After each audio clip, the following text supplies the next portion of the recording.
Have you got about 2 days to witness the highlights of this race? Because they started as soon as we were underway. We barely completed a lap of the second round of the Michelin Le Mans Cup. It returns to Imola after a 6-year gap.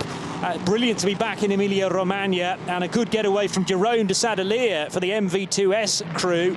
Leo Weiss tried to get across the nose of the car that we thought was going to take the win. CD Sport and Adamiteki carnage at Tosa for the first run through this left-hander at turn 7, with cars left, right and centre, including Rob Hodes for Team Virage in the kitty litter very early on. This would bring out the first of 3 safety cars. There was damage, unfortunately, for the side of the number 40 Graf car of Louis Saint-Jouin, and 1 or 2 other cars having to limp back to the pits for emergency work.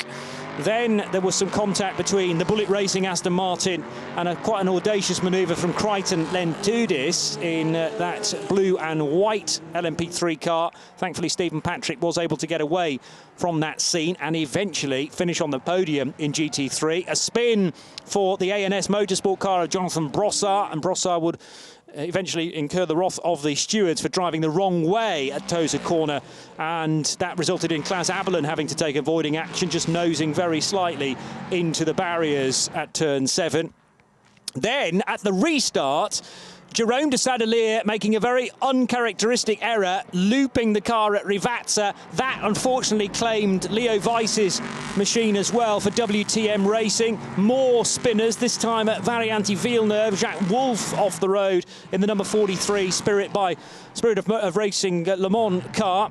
And a heavy impact into the barrier also at Tosa there. Jerome de Sadalier would get out of the car and assess exactly what went wrong.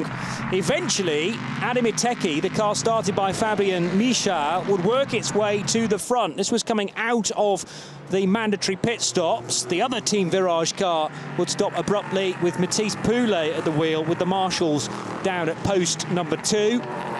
And Malte Jakobsen squeezing by Mads Seilerhaug there into Tamburello corner. This was a horror moment for Andy Merrick, a tyre letting go on the run into the first chicane, but it wouldn't fully bite until he got to Varianti Villeneuve, and that would bring out the final full course yellow of the race. On the road, Adamiteki crossed the line as the race winner. However, he was then given a penalty for breaching the track limits, which would take him down to 6th position, and Malte Jakobsen and Maurice Smith, it appears to us, have inherited the win.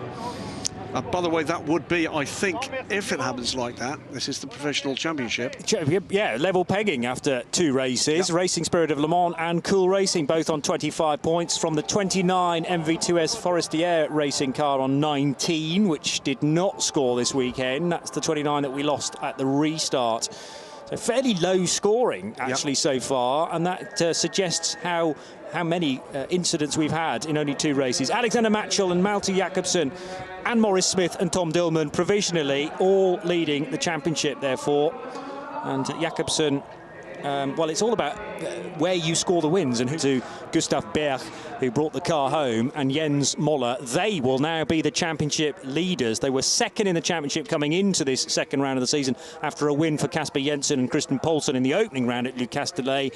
So 55 drops to 2nd, 44 will be the new championship leader by 9 points. 35 to the other, the 2nd of the GMB Motorsport Hondas. Then Bullet Racing is Aston Martin 3rd, ahead of AF Corsa's Ferrari number 61. And 4 Danes at the top of the charts. Gustav Berg and Jens Moller, winners today. Kasper H. Jensen and Christian Poulsen, winners at Le Castellet. They finished in 4th position today.